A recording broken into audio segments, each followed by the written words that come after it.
Kami mengabdi sekian lama, kami tidak bekerja selama 4 tahun, bukan karena keinginan kami, tetapi karena, Pemda tidak menerapkan amanat PP 49 tahun 2018 terutama pasal 99 ayat 1. Jadi kami meskipun pendataan sudah tutup, saya tetap datang mewakili teman-teman saya. Saya berharap ada jalan buat kami karena, eee, ini tidak adil ya Bapak, karena sesudah kami tidak dipekerjakan.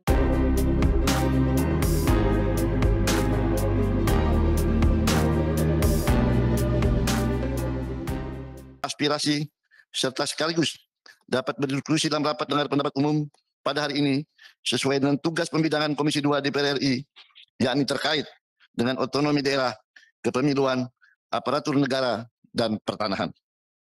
Untuk selanjutnya, kami persilahkan kepada para tamu untuk menyampaikan maksud dan tujuannya. Masing-masing diberi waktu 15 menit. Kita mulai dari sebelah kanan saya. Ya, silakan Ibu dari Forum Pemuda Peduli Nagekeo. 15 menit Bu ya. Ya, terima kasih. Silakan. Baik. Assalamualaikum warahmatullahi wabarakatuh. Salam sejahtera buat kita semua. Terima kasih untuk undangan ini. Perkenalkan saya Maria dari NTT, tepatnya Kabupaten Nagekeo.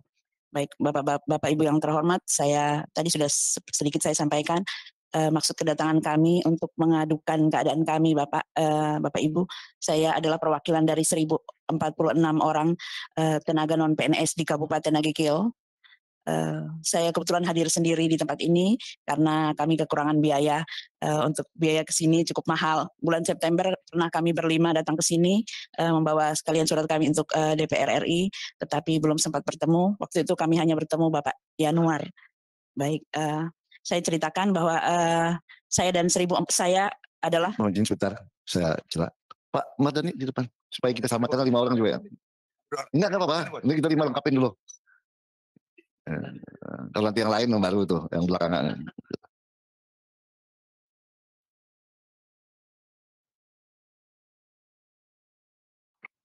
Baik, saya lanjutkan.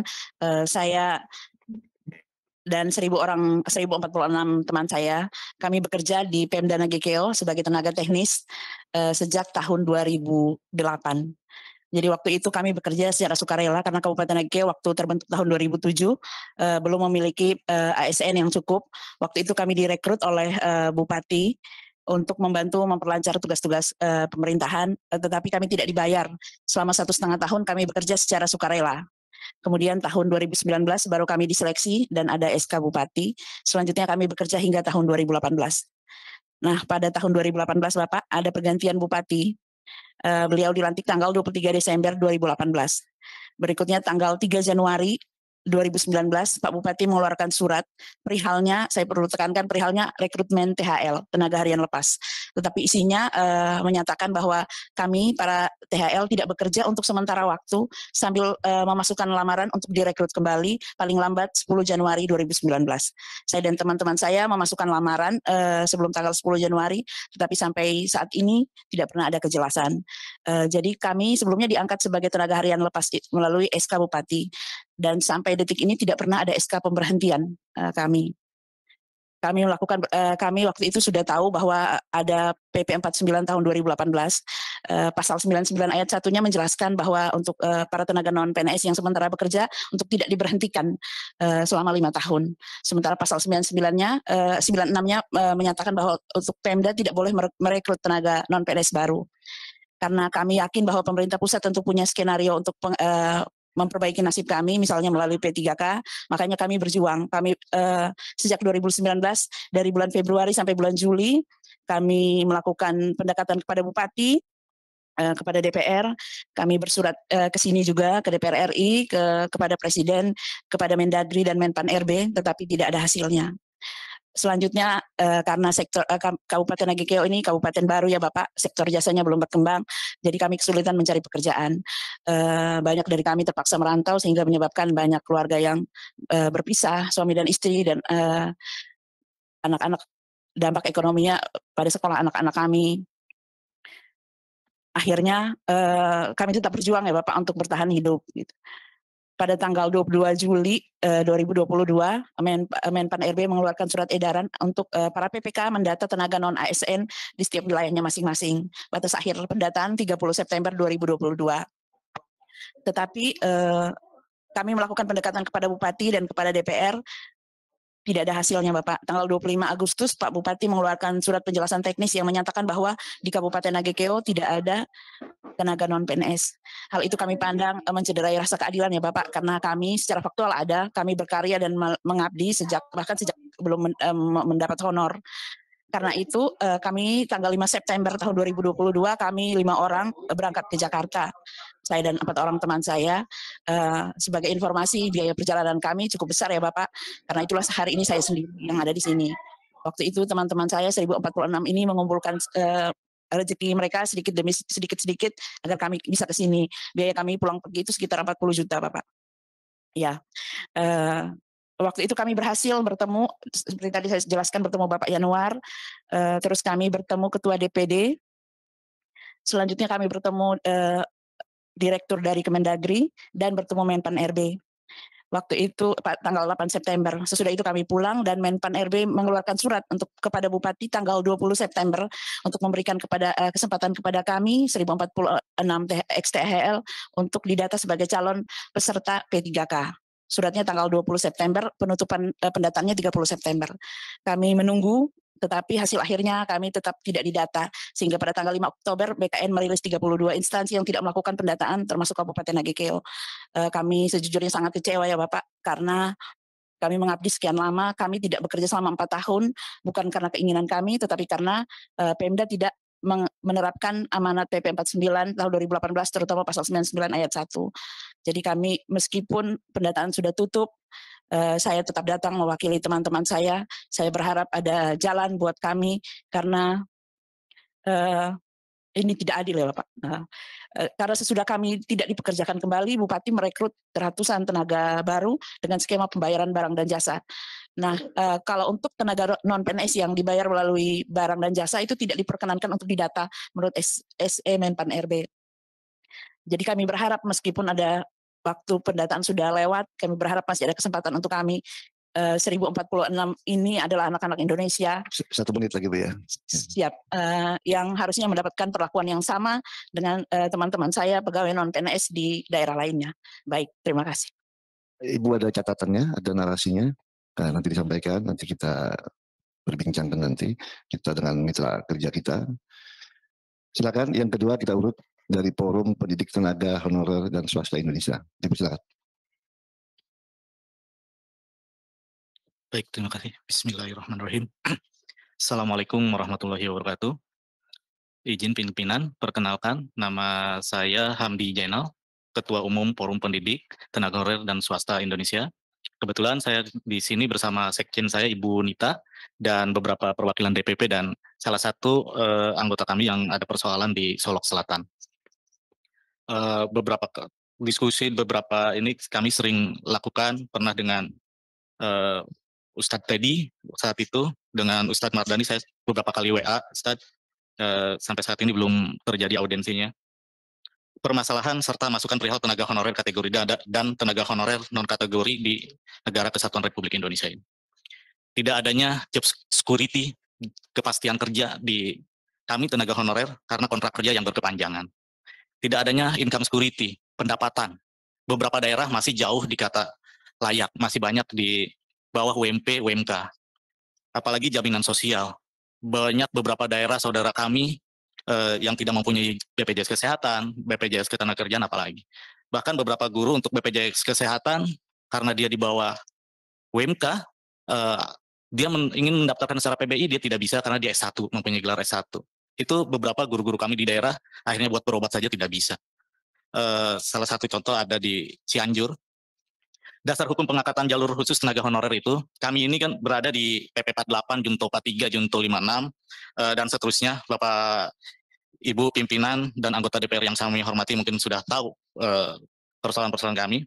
Latar belakang kami berharap pemerintah bisa menjalankan apa yang disepakati 15 September 2015. Ini sudah ada roadmap-nya. Kami minta dorongan dari anggota DPR ini untuk dibuka kembali. Ini roadmap yang buat pemerintah, yang buat Menpan RB. Kenapa tidak dilaksanakan? Roadmap ini sudah sesuai dengan keinginan kami. Kami berharap di sini Bapak Ibu pimpinan bisa mengakomodir perjuangan kami di roadmap ini. terjadi persoalan dengan keluarnya di SE 30 Mei 2022 bahwa menyatakan bahwa tenaga honorer itu sudah tidak ada. Saya sepakat tenaga honorer tidak ada, tapi selesaikan dulu kami, PR kami. Kami ini sudah mengabdi buat negara kesatuan Republik Indonesia. Kami ini sudah mengabdi bagi Indonesia. Selanjutnya SE tanggal 22 Juli 2022. Pelaksanaan roadmap silakan pemerintah yang menentukan, ini hanya mengganti tahun saja. Di sini anggaran sudah tercantum, Pak. Apapun sudah tercantum, kenapa tidak dilaksanakan? Dan kesepakatan 15 September 2015 jelas. Di situ ada Menpan RB, ada BKN, ada KASN, ada Menkyu, ada Komisi 2 DPR RI, dan diumumkan di ruangan ini saat itu. Kami berharap ini bisa diperjuangkan. Selanjutnya terjadi kendala di lapangan, Pak, dengan keluarnya SE tanggal 22 Juli ini. Kawan-kawan kami salah satu contoh dari Solok Selatan, ini mereka dirumahkan dengan alasan tidak adanya honorer lagi. Padahal surat sendiri belum keluar. Surat sendiri belum keluar, tapi mereka sudah dirumahkan. Mereka dengan dirumahkannya mereka tidak bisa mengikuti pendataan, mereka tidak bisa membuat akun, dan sudah berkirim ke Menpan RB dan dijawab oleh Menpan RB mereka untuk didata, tapi sampai saat ini kawan-kawan kami belum didata juga. Dan kalau memang serius pemerintah dan DPR ini untuk memperjuangkan kami, mohon maaf, mohon izin pimpinan, kami juga sudah membuat beberapa DIM mungkin pada 2015-2016 berseliweran DIM. Kami juga sudah membuat DIM yang sudah di FGD-kan dengan pakar hukum tata negara. Kami FGD-kan di UNJ bersama Pak Margarito kami saat itu. Kami juga berharap tenaga honor kategori 2 ini janganlah dipersulit. Kenapa? Di tahun 2015, Pak, guru bantu swasta DKI Jakarta itu bisa di PNS-kan atau diberikan status. Itu terjadi, itu setelah berlakunya Undang-Undang ASN. Itu bisa, dengan diskresi. Di sana, jelas, hanya menindaklanjuti arahan Bapak Presiden, Pak Yudi Krisnandi saat itu. Kami berharap, kami juga bisa, kan sama-sama mengabdi untuk negara kesatuan Republik ini. Selanjutnya, terjadi persoalan-persoalan lagi, Pak. Kawan-kawan kami tadi menitip, dan kawan kami juga dari Solok Selatan, guru honorer di Solok Selatan, itu ada kurang lebih 600 orang, mereka lulus passing grade, tapi mereka tidak didaftarkan. Mereka sudah lulus, mereka tidak didaftarkan untuk masuk dalam pendataan, masuk dalam APIRMA. Sekarang pembukaan, Pak, mereka tidak bisa karena daerah tidak membuka keran buat mereka. Bila mereka tidak didaftarkan, mereka yang sudah lulus ini bisa hilang, Pak. Akan hilang datanya. Selanjutnya, di Permen nomor 20, guru ASN yang memenuhi ambang batas seleksi P3K Japung Guru tahun 2021, pendataan tenaga honorer di lingkungan instansi pemerintah, perpanjangan pendataan honorer bagi kawan-kawan kami yang contoh ada kawan saudara kami juga, mereka tidak bisa didata. Kami minta jalur khusus, Pak. Karena mereka juga sama, Pak, pernah mengabdi untuk negara kesatuan Republik ini. Mungkin untuk terkait Solok Selatan bisa ditambahkan Bu Dewi yang lebih ini, Pak. Ini langsung dari Solok Selatan baru datang semalam. Ya, silakan. Jadi kita waktunya ya sedikit karena sudah diambil tadi. Ya. Mungkin 2 menit atau 3 menit ya. Ini kita lanjut lagi karena kita sepakat jam 14.30 nanti kita selesai. Oke, silakan Bu. Assalamualaikum warahmatullahi wabarakatuh. Assalamualaikum warahmatullahi wabarakatuh. Terima kasih kepada Bapak dan Ibu Dewan Pimpinan yang terhormat. Saya Dewi Haryanti, Ketua dari Forum Honorer Solok Selatan. Di sini Pak, saya akan menambahkan dari Bang Hamdi tadi. Kami di sini kategori 2 dari Forum Honorer Solok Selatan itu ada berjumlah 1.559, Pak. Dari 1.559 ini itu ada 4 forum, Pak, 4 kriteria, Pak. Yang dimana ada kategori 2 sebanyak 147 yang datanya sampai saat ini masih aktif di BKN, sudah kami cek di BKN, Pak, minggu yang lalu. Dan non kategori 2 itu sebanyak 552 yang itu di dalamnya ada nakes dan tenaga teknis. Dan satu lagi itu ada lagi bagian guru passing grade itu berjumlah 244 dan non passing grade tambah yang ada terdata di Dapodik itu lebih kurang 600. Di sini Pak, yang kami harapkan karena kami di Honorer Solok Selatan itu berjumlah 719 orang itu kami dirumahkan, Pak. Dirumahkan kami tanpa surat dan tanpa pesangon dan tanpa pemberitahuan kapan status kami ini dirumahkan. Bahasa kerennya dirumahkan gitu Pak, tapi di PHK secara tidak hormatnya gitu. Kami sudah melakukan mediasi dengan Bupati, dengan Dewan DPRD, dan juga bahkan kami DPRD provinsi dan juga ke Pak Gubernur. Tapi belum sampai saat ini kami belum ada belum ada tindak lanjut dari nasib kami yang honorer yang dirumahkan ini, Pak. Bahkan kami sudah sampai ke Menpan RB dan kami diterima oleh Pak Alek, sampai ke BKN, dan juga kami sudah sampai ke staf ahli presiden itu Pak Linis Kogoya. Sampai saat ini kami belum ada jalan dan kejelasan status kami. Kami dirumahkan dengan alasan tidak adanya dana dan memberlakukan surat Menpan RB per tanggal 31 Juli 2022 yang tidak boleh adanya pegawai honorer. Tapi itu belum berlaku, Pak. Berlakunya itu dalam surat itu kan November 2023. Tapi di sini dari pihak Pemda Solok Selatan dengan dirumahkan kami, tetapi mereka merekrut tenaga baru sebanyak lebih kurang 630. Sementara kami yang dirumahkan ini, Pak, dari 2005 kami tidak punya gaji, Pak. Kami hanya di sukarela sampai tahun 2013. Setelah seleksi 2013 itu seleksi kategori 2, itu baru kami digaji, Pak. Dengan gaji yang menurutnya tidak sesuai dengan UMR. Tapi kami sebagai bangsa, sebagai anak negeri dari bangsa Indonesia dan putra-putra daerah Solok Selatan, kami tetap mengabdi karena Solok Selatan itu merupakan kabupaten pemekaran ya Pak, dari Kabupaten Solok. Jadi di situ kami mengabdi dan sekarang kami diterlantarkan dan kami tidak menerima hak kami. Dan saya sebagai perwakilan dari Ketua Honorer Solok Selatan, saya memohon dan meminta kepada pimpinan yang terhormat dari Komisi 2 dan Bapak Ibu, saya minta sama seperti Ibu Keke tadi juga, mungkin nasib kami sama ya Pak, cuman beliau lebih dahulu daripada kami 2021, kami terakhir itu mengabdi di 21 September 2021 Pak. Jadi kami mohon berikanlah kami jalur khusus untuk bisa kami masuk dalam pendataan Menpan RB ini Pak, yang bisa dipekerjakan kembali seperti kategori 2 dan yang dirumahkan ini yang non kategori 2 ini Pak. Ya. Mungkin saat itu Pak, terima kasih. Matikan bulannya. Lanjut, ini kira-kira suasananya ini di ruangan ini gimana ya? Menangis kita. Ya, Ustaz.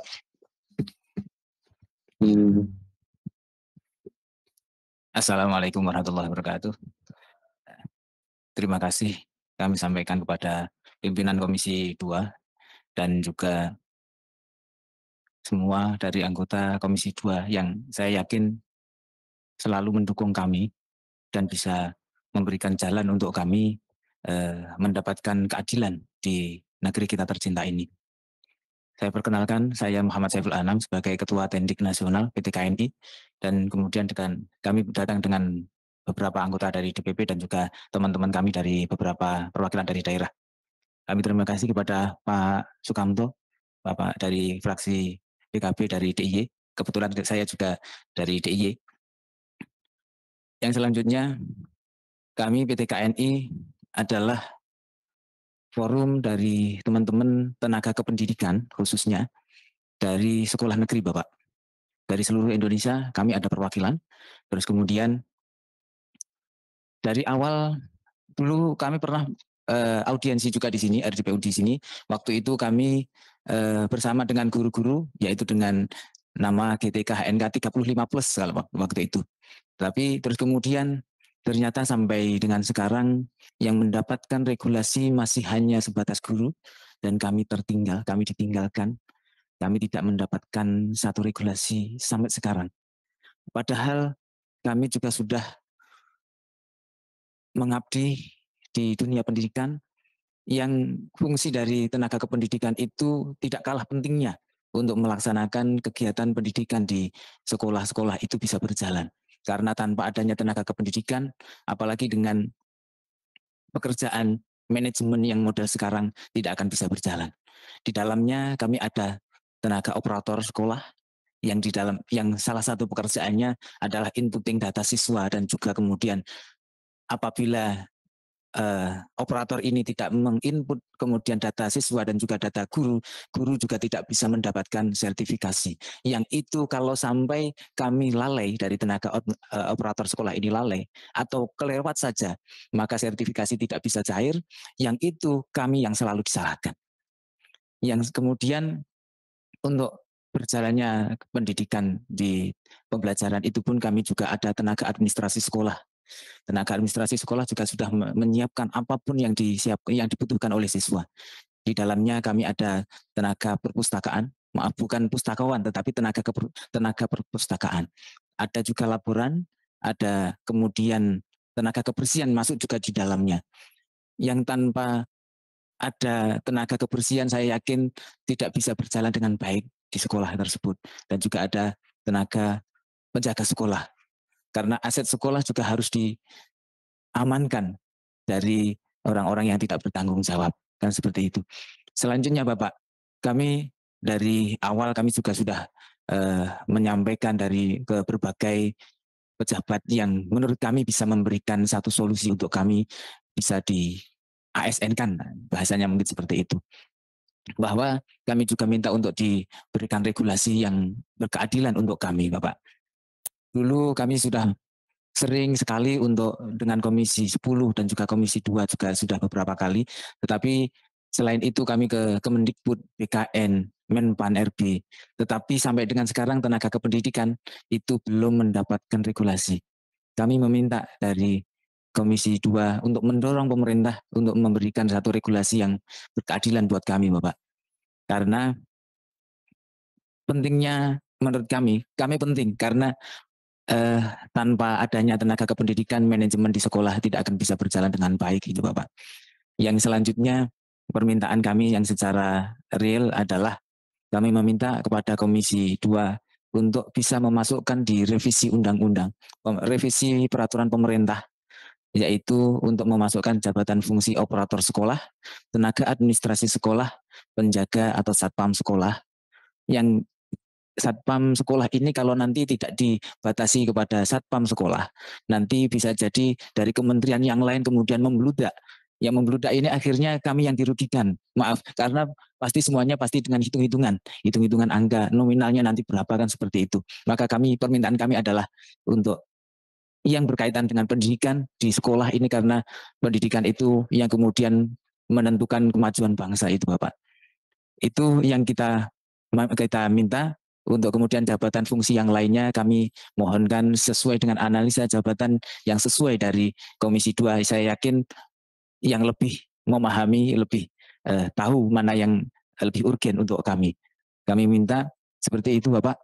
Dan apabila dari proses ini akan terlalu sulit untuk diselesaikan, mungkin kami meminta untuk Komisi 2 mendorong apakah akan dikeluarkannya diskresi oleh Presiden berupa Kepres ASN, begitu Bapak.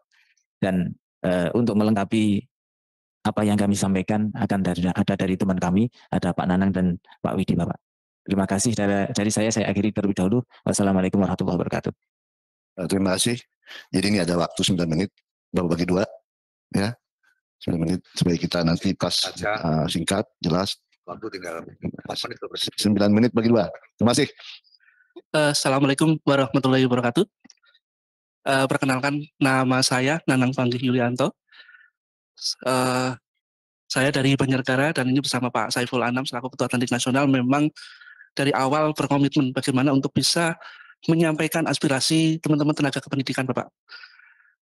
Selanjutnya saya bekerja sebagai operator robotik atau operator sekolah yang mana memang kemarin dalam pendataan non-ASN itu semuanya itu bertumbuh kepada data robotik yang mana dipertaruhkan adanya kevalidan data. Nah ini memang apa tadi yang disampaikan oleh Pak Saiful Anam betul. Selama ini memang di dalam manajemen ASN P3K itu belum sampai kepada menyentuh jabatan fungsional mengenai misalnya operator sekolah, tenaga administrasi sekolah, dan penjaga serta tenaga kebersihan itu memang belum ada. Jadi kalau sekiranya memang di dalam pemetaan kemarin, dalam pendataan kemarin di pendataan ASN kemarin, kalau dari BKN itu memetakan jabatan apa yang sesuai dengan aturannya mereka dari Menpan RB nomor 1511 tersebut kemudian dipetakan, maka ya istilahnya kami meminta jabatan yang tadi disebutkan oleh Pak Saiful Anam itu bisa masuk dalam revisi manajemen ASN P3K. Kalau misalnya memang di dalam skema itu tidak ada misalnya alangkah mungkin ya baiknya kalau kami minta itu kalau tenaga administrasi itu nggak bisa Pak, atau operator sekolah atau operator nggak bisa, itu mungkin ada bagian jabatan fungsional yang disebutkan yang ada di situ, tapi mungkin bisa dibuatkan kepres misalnya seperti itu. Karena itu memang mungkin kalau betul-betul nggak bisa, memang tadi disebut oleh Pak Saiful, bagaimana bisa dibuatkan kepres PNS melalui presiden seperti itu Pak. Kalau memang betul tidak bisa, tapi kalau sekiranya dari peraturan yang ada bisa direvisi, yang kemudian bisa masuk ke dalam manajemen ASN P3K, ya sekiranya kami bisa diberikan kesempatan untuk itu Pak. Ya, itu dari saya. Cukup sekian. Assalamualaikum warahmatullahi wabarakatuh. Terima kasih. Ini 7 menit nih, masih ada waktu 7 menit. Banyak. Silakan. Kalau dipakai semua silakan. Kalau nggak dipakai juga. Assalamualaikum warahmatullahi wabarakatuh. Terima kasih Bapak Pimpinan dan juga jajarannya, terkhusus kepada Pak Sukamto. Terima kasih Pak atas fasilitas yang sudah dikasih kepada kami tadi dari Jawa. Ya, kami bisa bertempat. Ibaratnya kami bisa transit di sana lah. Dengan segala keterbatasan, kami bisa nyampe di Jakarta. Alhamdulillah dengan adanya regulasi formasi yang sudah bergulir saat ini, pendataan non-ASN sudah berjalan, serta regulasi-regulasi yang lain sudah bermunculan. Sekarang sudah tidak pendataan non-ASN lagi yang booming, tapi adalah P1, 2, dan 3 untuk guru. Di mana saya duduk di sini di hadapan Bapak Ibu pimpinan di Komisi 2 ingin menyampaikan bahwa apa yang sudah kami sampaikan selama ini ke Komisi 10 dan juga sekarang di Komisi 2, bahwasanya kami meminta keadilan agar kami bisa terus berkarya, bisa memajukan namanya keperluan bangsa, jika mana kami masih dibutuhkan di instansi kami di sekolah sebagai tenaga kependidikan, yang di mana di dalamnya itu ada penjaga sekolah, yang saat ini malah boomingnya itu akan dihapus, di outsourcing, bahwasanya di sekolah tersebut masih dibutuhkan, dan beliau-beliau seorang penjaga itu mayoritas malah usianya sudah uzur Pak, seandainya diangkat sekarang pun mungkin sisa 3 atau 2 tahun, itu ada. Itu ini koreksi, kami mohon dukungan, dorongan dari Komisi 2 khususnya untuk penjaga tenaga administrasi sekolah. Kami melayani apa yang menjadi kebutuhan guru, siswa, dan juga bahkan kadang perhimpunan MKKS, kepala sekolah itu sering meminta bantuan, kontribusi ataupun sinergitas dari tenaga administrasi sekolah. Melalui apa? Melalui dengan gerakan Merdeka Belajar tersebut. Tapi nyatanya pembelajaran dan juga eksistensi kami yang bekerja di sekolah itu belum merdeka Bapak. Belum, sangat sekali jauh dari merdeka. Kami bukan tidak bersyukur, kami sangat bersyukur sekali sudah bisa berkontribusi memajukan bangsa ini melalui bidang pendidikan. Sangat tidak elok jika kami turun ke jalan mungkin Bapak. Tapi kesabaran itu kadang ada batasnya dan kami duduk sini juga mewakili. Di belakang sana, di luar sana masih banyak anggota-anggota teknik yang belum diangkat. Jadi singkatnya Bapak, kami mohon di tahun ini, maksimalnya mungkin tahun 2023, harus ada regulasi formasi untuk tenaga kependidikan yang di dalamnya adalah operator, tenaga administrasi sekolah, ada yang namanya penjaga, petugas kebersihan, di mana sudah disebutkan oleh kawan teman seperjuangan kami Pak Saiful Anam juga Pak Nanang. Harapan kami dari seluruh tenaga administrasi sekolah dan teknik se-Indonesia meminta bahwa semua aset sekolah itu perlu diamankan, perlu dikerjakan, perlu diolah, dan itu ada di tenaga kependidikan yang ada di sekolah-sekolah Bapak. Itu tidak akan bisa dikerjakan oleh guru. Tidak mungkin guru suruh jadi satpam menyeberangkan siswa dari seberang jalan masuk ke sekolah. Nggak mungkin guru mengajar sambil suruh menuangkan cangkir minuman untuk para pegawainya. Tidak mungkin disuruh mengerjakan tenaga administrasi yang harusnya bekerja melayani guru dikerjakan oleh guru itu sendiri. Bahkan seperti yang sudah disampaikan Pak Saiful Anam tadi, sertifikasi yang diterima Bapak Ibu guru pun itu hasil daripada olahan dari tenaga kependidikan, khususnya operator. Jadi ini tidak dipungkiri, ini memang saling bersinergi, saling dibutuhkan. Namun saat sekarang ini kami belum mendapatkan itu. Ketika disuruh login, disuruh buat akun di SSC ASN, tapi ternyata kita masih belum ada akses untuk memilih formasi apa yang pas untuk kami. Jadi mohon, memang Bapak Pimpinan tadi sudah menyampaikan, tidak mengambil keputusan, tapi kami mohon untuk bisa mengawal sampai ini memang benar-benar harus bisa terrealisasi. Mohon Bapak, agar supaya teknik tenaga kependidikan yang di dalamnya tadi saya sebutkan tersebut, penjaga, operator, tenaga administrasi sekolah, petugas kebersihan dan satpam, harus segera diberikan formasi, mohon pengawalannya, dan kami tunggu di tempat kerja kami. Mudah-mudahan kami bisa selalu eksis bekerja, dan mudah-mudahan apa yang menjadi jerih payah kami menjadi barokah untuk semuanya. Terus sementara gitu Bapak, yang bisa saya sampaikan, saya akhiri, wawahul mafiq ila wa wassalamualaikum warahmatullahi wabarakatuh.